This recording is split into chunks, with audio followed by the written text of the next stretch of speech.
Bismillahirrahmanirrahim. Today we will discuss types of sentences in English. दोस्तों आज मैं आपको जो इंग्लिश सेंटेंस हैं उनकी जो टाइप्स हैं उनके बारे में बताना चाहूँगा और ये मैंने बड़ा एलाबोरेट किया है मुख्तलिफ जो है वो डिक्शनरीज के ऑक्सफोर्ड में से ये मुख्तलिफ जगह से जो है इसका डाटा कलेक्ट किया। तो अगर पूरी वीडियो पूरी देखा करें ताकि आपको सारी चीज़ें जो है वो अच्छी तरह से समझ आ जाए। तो हम आज शुरू करते हैं types of sentences in English. Types of sentence क्या है? अब सबसे पहले तो हमें ये पता होना चाहिए कि सेंटेंस बेसिकली क्या है और इसकी टाइप्स क्या होती हैं। The sentence is the most important part of English language, यानी कि जो जुमला है अंग्रेजी ज़बान का सबसे अहम हिस्सा है। In the English language there are 4 types of different types of sentence, यानी कि इंग्लिश में 4 मुख्तलिफ किस्म की जो इकसाम हैं जुमले की। To be good communicator one must know all the types of sentences. एक अच्छा कनेक्टर या अच्छा कम्युनिकेटर या अच्छा यानी कि किसी से बात करने वाला जो शख्स है उसको इन चारों चीज़ों का पता होना चाहिए। Because if one uses a similar form of sentences throughout the speech or writing, then it will become uninteresting.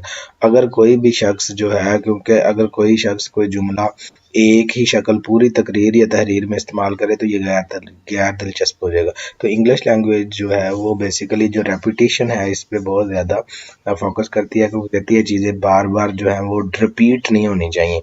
इसलिए जो रेपिटेशन है उसको इंग्लिश लैंग्वेज मानती ही नहीं है। So to make your speech interesting, we are here to teach you different types of sentences. आपकी जो तकरीर है उसको ज़्यादा से ज़्यादा अच्छा बनाने के लिए हम मुख्तलिफ किस्म की 4 इकसाम है और आगे इनकी स्ट्रक्चर के लिहाज से भी 4 इकसाम है। इन दिस आर्टिकल ये जो हम पढ़ रहे हैं वो you will learn different types of sentence with example. मिसालों के साथ इस मजमून में आप जुमले के मुख्तलिफ इकसाम सीखेंगे। तो let's start our learning. Types of sentence. What is sentence? A sentence is a group of words that conveys a complete idea, or a sentence is a word that a group of words which makes complete sense by its meaning, but it must be acceptable for the readers or speakers of English language. तो एक जुमला जो है वह अल्फाज का एक group है जो कि मुकम्मल ख्याल पेश करता है, एक आइडिया देता है जिसमें पूरी मुकम्मल यानी कि जो समझने वाला है बोलने वाला है उसको मुकम्मल इसकी समझ आनी चाहिए। Complete sentences must have at least one subject and predicate, यानी कि एक जो मुकम्मल जुमला है उसमें एक सब्जेक्ट होता है और एक प्रेडिकेट सब्जेक्ट वो क्या है? सब्जेक्ट कहते हैं जो काम करने वाला है, यानी कि he she it I we they you, या कोई भी बोलने वाला जो कोई भी किस काम करने वाला उसको हम सब्जेक्ट कहते हैं या फाइल कहते हैं। प्रेडिकेट वो है जो सब्जेक्ट के बारे में हमें कुछ कहता है। प्रेडिकेट जो है वो वर्ब इसके अंदर होता है। प्रेडिकेट जो कंटेन्स वो मुश्तमिल होता है वर्ब पर। A subject is what we talk of and the predicate describe the subject, यानी कि जो कम अज कम एक जो पेशगोई करनी चाहिए, यानी कि जिसके बारे में हम बात करते हैं। मौजू क्या है? फेल क्या है जिसके बारे में हम बात करते हैं। फाइल क्या है जिसके, और पेशगोई क्या है? इस मौजू यानी कि जो खबर है वो मौजू को बयान करती है, यानी कि उसके बारे में describe. Complete sentences start with the capital letter. जो बिल्कुल कंप्लीट जो जुमले होते हैं वो इंग्लिश के बड़े हरूफ से शुरू होते हैं and they end with the punctuation marks such as period, exclamation point और question mark depending on type of sentence. और ये ख़त्म होते हैं या तो किसी फुल स्टॉप पर, एक्सक्लेमेशन मार्क पर, या किसी खत्मे पर, या मुद्दत या फिजाइया या सवालिया पर होते हैं। आगे हम इनकी सारी मैं आपको चीज़ें जो हैं वो एलेबोरेट करूँगा। टाइप्स ऑफ सेंटेंस डेफिनेशन के साथ जो टाइप्स ऑफ सेंटेंस कितनी है? 4 types of sentences are in English language: declarative, interrogative और इम्पेरेटिव एंड एक्सक्लेमेशन। यानी कि 4 किस्में हैं। कौन कौन सी? एक तो डिक्लेरेटिव यानी कि इनको स्टेटमेंट सेंटेंस भी कहते हैं, इंटरोगेटिव यानी कि जो सवालिया हैं, और इम्पेरेटिव जो कि हुक्मिया हैं, और जिनके बारे में आप, और एक इसमें ऑप्टेटिव सेंटेंस भी होते हैं जो दवाइया फिक्रत एंड एक्सक्लेमेशन जो है वो ऑप्टेटिव सेंटेंस जो है जिसमें आप किसी को दुआ देते हैं या रिक्वेस्ट करते हैं, shut up the door, please pray for me, like this. These kinds of sentences are called optative sentence. Types stand with example के साथ हम सबसे पहले हम डेक्लरेटिव सेंटेंस जो है वो उनको एलानिया या बयानिया या जारहाना जुमले इनको कहते हैं। और जो जुमला बयान की सबसे बुनियादी किस्म है, इनका मकसद मालूमात पहुंचाना होता है और इन्हें वक्फों से अलग किया जाता है। एक सादा एलानिया बयान आपको बुनियादी जो बयानात बनाने की इजाज़त देता है, जैसे कि आई एम अ टीचर, मैं एक उस्ताद हूँ। There is a white palace, वहाँ वो एक सफ़ेद किस्म का महल है। The cat is sleeping on the sofa, जो कैट है वो यानी कि सोफे पर लेटी हुई है। She likes the blue colour, वो क्या पसंद करती है, वो ब्लू कलर को पसंद करती है। A declarative sentences always ends with the period full stop, जो डेक्लरेटिव सेंटेंस हैं ये हमेशा ही फुल स्टॉप पर ख़त्म होते हैं, यानी कि इनको आप ख़त्मे पर ख़त्म करते हैं। इनकी जो एग्जांपल है वो क्या है कि मैं एक टीचर हूँ, वहाँ एक महल है सफ़ेद कलर, यानी कि जो अलानिया जुमले हैं सिंपल, जो जिसमें आप कुछ स्टेटमेंट्स कुछ बयान देते हैं। इंटरेक्टिव सेंटेंस जो है वो उनको इनको आपको पता है ये सवालिया फ़िक्रे होते हैं, यानी कि इट आस्क समवन, यानी कि ये किसी से कुछ ना कुछ सवाल पूछते हैं। Can be of type there is are direct question separated by question mark, और इनको हम अलहदा किससे करते हैं, क्वेश्चन मार्क के। What are you going there, तुम वहाँ क्या कर रहे थे। What you love to play cricket, do you love to play cricket, क्या आप क्रिकेट खेलना पसंद करते हो या उससे। वाट डू यू वांट, तुम क्या कर रहे थे। चॉकलेट और आइस, क्या पसंद करोगे तुम, यानी कि चॉकलेट पसंद करोगे या ice. Can I come with you, क्या मैं आपके साथ जा सकता हूँ। उसके बाद है एम्पेरेटिव सेंटेंसेस, कमांड्स और रिक्वेस्ट। इनको एम्पेरेटिव जो सेंटेंस है इसमें इसकी बेसिकली काइंड्स हैं दो, एक एम्पेरेटिव सेंटेंस है, दूसरा इसमें है ऑप्टेटिव सेंटेंस। जो एम्पेरेटिव सेंटेंस है ये यूज्ड फॉर कमांड, यानी कि हुक्म देने के लिए। It tells someone to do something, request और order. They can be in any form like direct order, general advice और पोलाइट रिक्वेस्ट, यानी कि आप किसी को एक नसीहत कर सकते हैं, इन नरम लहजे से आप किसी को रिक्वेस्ट कर सकते हैं। Many imperative sentence are separated by period but sometimes more forceful command with an exclamation, यानी कि बहुत से जो लाजमी जुमले हैं मुद्दत के लिहाज से अलग किए जाते हैं, लेकिन बाज़ औक़ात ज़्यादा ज़बरदस्त हुक्म या एक फजाइया निशान के साथ खत्म, यानी कि आप किसी को ज़ोर से कहें ऑप्टेटिव में तो सिट डाउन, तो उसके लिए आप एक्सक्लेमेशन मार्क जो है वो इसमें आप इस्तेमाल करेंगे। Please give me a glass of water, यानी कि मुझे एक ग्लास ऑफ वाटर दे दे। Pick up the garbage when you go, यानी कि ये जो कूड़ा क्रिकेट है ये उठा देना जब आप जाओ। डोंट मेक नॉइस, आवाज़ ना करो, यानी कि उसके बाद एक्सक्लेमेटरी टाइप्स ऑफ सेंटेंस। अच्छा, एक्सक्लेमेटरी जो सेंटेंस है ये आपके सडन इफेक्ट्स होते हैं, यानी कि इनमें आपकी जो सडन इफ़ेक्ट्स है, आपकी जो शदीद जो आपके एहसास हैं उसको वाज़ेह किया जाता है। एक फ़जाइया जुमला जो है जो अचानक शदीद एहसास के इज़हार के लिए इस्तेमाल किया जाता है। Wow what is the weather there, wow she is looking beautiful. इसका इख्तिताम जो है, इस तरह के जो फ़िक्रे हैं उनको आप फ़जाइया कहते हैं। अलानिया बयानात की तरह जिसमें मालूमात फ़राहम करते हैं लेकिन मुद्दत की बजाय एक फ़जाइया के साथ ख़त्म होते हैं। मिसाल के तौर पे फ़जाइया कहते हैं एक्सक्लेमेशन मार्क को। ये मैं आपको यहाँ पे लगा के दिखा भी देता हूँ। ये है आपका एक्सक्लेमेशन मार्क जो है, आप यहाँ पे आप ये देखें, ये लग गया इधर कि ये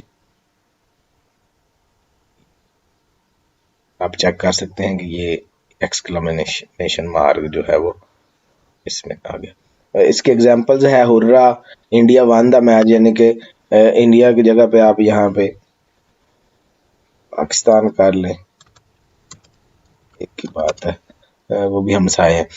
wow how good this is, how beautiful she has drawn, यानी कि जो आपके सडन इफेक्ट्स हैं वो। अच्छा, ये तो आपका हो गया बेसिकली जो आपकी जो जो टाइप्स ऑफ सेंटेंस हैं ये आपकी हो गई। उसके बाद जो है बेसिक जो इसका स्ट्रक्चर है, जो कि अक्सर जो टीचर्स हैं वो ये नहीं बताते, बेसिकली वो सिर्फ आपको जो टाइप्स ऑफ सेंटेंस बता के उसके बाद वो एंड अप कर देते हैं। लेकिन जो आज मैं आपको बताने जा रहा हूँ इसमें जो स्ट्रक्चर जो है, स्ट्रक्चर के लिहाज से भी इसकी 4 काइंड्स हैं।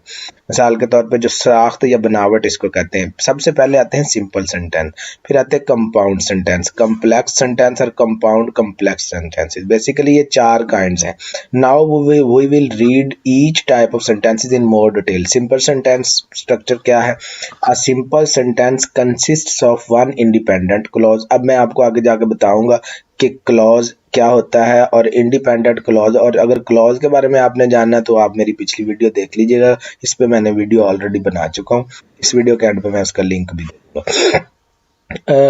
One of the independent clause यानी कि जो एक सिंपल सेंटेंस है वो एक इंडिपेंडेंट या प्रिंसिपल क्लॉज पर मुश्तमिल होता है, उसको मेन क्लॉज भी कहते हैं। आगे जाके हम जब कंडीशनल सेंटेंसेस पढ़ेंगे तो हमें इसका भी पता चलेगा। An independent clause contains a subject and verb and expresses a complete thought. जो एक इंडिपेंडेंट क्लॉज होता है या प्रिंसिपल क्लॉज होता है वो एक सब्जेक्ट और एक वर्ब पर मुश्तमिल होता है और अपनी मुकम्मल हर चीज का इख्तियार रखता है और मुकम्मल तौर पे हर चीज की समझ बूझ देता है। जैसे कि ये एग्जांपल है, आई लाइक कॉफी, मैं कॉफी पसंद करता हूँ। मरियम लाइक्स टी, मरियम जो है वो चाय पसंद करती है। उसके बाद the earth goes round the sun, जो ज़मीन है वो सूरज के गिर्द घूमती है। Mariam did not go to the party, यानी कि वो पार्टी पर नहीं जाती। कंपाउंड सेंटेंस का जो स्ट्रक्चर है, उसके बाद जो हमारी सेकंड जो इसकी है वो है कंपाउंड सेंटेंस। अब कंपाउंड सेंटेंस जो है वो बेसिकली ये is more than independent clauses joined by conjunction and semicolon। अब जो कंपाउंड सेंटेंस है, बेसिकली जो कंपाउंड है ये बेसिकली रिलेटेड टू कंजक्शन है। जो पार्ट्स ऑफ स्पीच का आपका 8th पार्ट ऑफ स्पीच है, 7th पार्ट ऑफ स्पीच है, वो है कंपाउंड सेंटेंस, वो कंजक्शन है। कंजक्शन क्या है? ये एक या एक से ज्यादा फिक्रों को या एक से ज्यादा ग्रुप ऑफ जो सेंटेंसेस है उनको मिलाता है। अब क्या है इसमें? बेसिकली जो कंपाउंड सेंटेंस है इसमें एक इंडिपेंडेंट क्लॉज आता है, कोऑर्डिनेटिंग कंजक्शन आता है और इंडिपेंडेंट क्लॉज आता है। आई लाइक कॉफी, ये जो एंड है ना, इसमें ये जो एंड जो है ये कंजंक्शन है। ये मैं अब पिछली वीडियो में बता चुका हूँ, आप वहां पे देख सकते हैं। मरियम जो है वो लाइक्स टी, वो क्या करती है, वो उसे पसंद है, यानी कि मैं कॉफी पसंद करता हूँ। और जो ये बेसिकली कंपाउंड सेंटेंस है जो कि दो जो क्लॉजेज हैं या दो क्लॉज पर एक, इसमें दो इंडिपेंडेंट क्लॉज होते हैं और इसमें एक कोऑर्डिनेटेड कंजंक्शन यूज होता है जो कि इन दोनों को आपस में मिलाता है। अब Mariam went to work but, ये जो बट है ये भी कंजंक्शन है। उसके बाद जो है आप ये सेमीकोलन भी इसमें इस्तेमाल कर सकते हैं, यानी कि दोनों को मिलाने के लिए आपस में जो है वो सेमीकोलन का इस्तेमाल करें। There are 7 coordinating conjunctions. जो कोऑर्डिनेटिंग कंजंक्शन है वो 7 होते हैं, एंड, बट, और, नार, फार, येट, सो। कम्प्लेक्स, उसके बाद है जी कम्प्लेक्स सेंटेंस। अब जो कम्प्लेक्स सेंटेंस है ये बेसिकली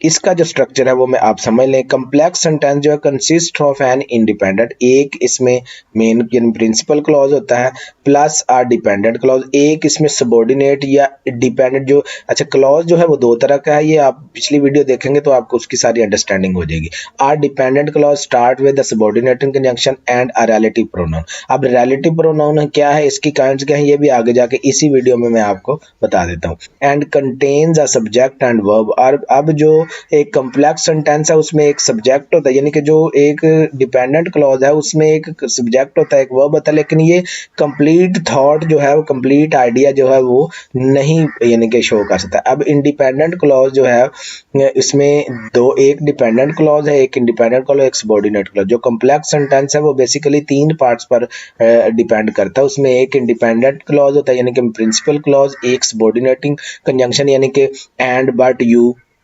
वगैरह, और उसके बाद एक डिपेंडेंट क्लॉज है। और डिपेंडेंट क्लॉज क्या है कि वी मिस्ड आवर प्लेन, हम अपना जो जहाज है वो हमने मिस कर दिया। अब इसमें एक बिकॉज इस्तेमाल हुआ। अब ये है आपका subordinating conjunction, we are late, हम लेट हो गए। अब ये आपका डिपेंडेंट क्लॉज है। Our dog barks when she hears a noise, when क्या है इसमें सबॉर्डिनेट क्लॉज है। हमारा जो यानी कि डॉग भौंकता है जब वो कोई आवाज सुनता है। अब उसके बाद ये देखें आफ्टर जो है ये भी इसमें सबॉर्डिनेटेड कंजंक्शन के तौर पर यूज हुआ। इसमें हु जो है वो भी सबॉर्डिनेटेड यानी कि ये हु जो है ये रिलेटिव प्रोनाउन भी है। Here are some common subordinate conjunction कौन से after, although, as, because, before, how, if, once, since, then, that, though, till, until, we, where, whether, while. Here are the 5 basic relative pronouns. जो basic relative pronoun है वो कितने हैं? 5। that, which, who, whom, whose। इस पर भी मैं video मुकम्मल आपको बना दूंगा। A compound sentence जो है वो complex sentence कभी होता है? कंपाउंड पर कम्प्लेक्स जो चौथी इसकी काइंड है वो कंपाउंड कम्प्लेक्स सेंटेंस है। अब जो कंपाउंड कम्प्लेक्स सेंटेंस है वो उसका किस पर कंसिस्ट करता है? एटलीस्ट 2 इंडिपेंडेंट क्लॉज होते हैं इसमें, 2 यानी कि मेन क्लॉज हैं और 1 आर मोर डिपेंडेंट क्लॉज, यानी कि इसमें 2 प्रिंसिपल क्लॉज होंगे और एक से ज्यादा जो है वो इसमें डिपेंडेंट क्लॉज होंगे। यानी कि इंडिपेंडेंट क्लॉज मैं आपको पहले बता चुका हूँ कि ये अपनी पूरी अंडरस्टैंडिंग खुद रखता है, ये मुकम्मल फिक्रा होता है। जो डिपेंडेंट क्लॉज है ये मेन क्लॉज पर जो इन्हसार करता है। अब अली डिडंट कम बिकॉज, अब इसमें ये देखें, ये पहला फिक्रा यहाँ पे खत्म। अली डिडंट कम, अली नहीं आया। क्यों नहीं आता? बिकॉज ही वाज इल, क्योंकि वो बीमार है। सो मरियम वाज नॉट हैप्पी, तो मरियम खुश नहीं है। अब 2 इसमें प्रिंसिपल क्लॉज है, ये देखिए, ये इसमें इंडिपेंडेंट क्लॉज है, ठीक है, और एक इसमें ये इंडिपेंडेंट क्लॉज है। ये देख लें आप, एक ये इंडिपेंडेंट क्लॉज है। अब आप देखें कि अली डिडंट कम, अली नहीं आया, इंडिपेंडेंट क्लॉज है। बिकॉज सबॉर्डिनेट क्लॉज कंजंक्शन आ गया ये वाला। उसके बाद आप ही वाज इल, वो बीमार था। उसके बाद है फिर सबॉर्डिनेट जो कोऑर्डिनेटिंग इसमें कंजंक्शन है वो देखें, और उसके बाद आप देखें कि so Mariam was not happy, Mariam खुश नहीं है। Ali he left in a hurry after he got a phone call but he came back 5 minutes later. इसमें भी आप देखें ही लेफ्ट इन हरी, यानी कि वो जल्दी से चला गया। आफ्टर इसमें ये एक तो सबऑर्डिनेटिंग कंजंक्शन यूज हुआ है। ही got a phone call, but इसमें ये देखें आप कोऑर्डिनेटिंग कंजंक्शन यूज हुआ है। ही केम बैक 5 मिनट्स लेटर, यानी कि वो 5 मिनट्स के बाद आएगा। तो ये आपका जो आज का स्ट्रक्चर था सेंटेंस के हवाले से। Thanks for watching. अगर आपको इसकी पीडीएफ चाहिए तो आप मुझसे कांटेक्ट कर सकते हैं, ठीक है। नंबर ऊपर लिखा हुआ है, मजीद यहाँ पर लिख देता हूँ, ये लें, ठीक है। तो उसके बाद ये है कि आप जो है ना इसको वीडियो को लाइक और शेयर करना ना भूलिए। Thank you very much. Allah ताला आपको हिफ्ज़-ओ-अमान में रखे। अस्सलाम।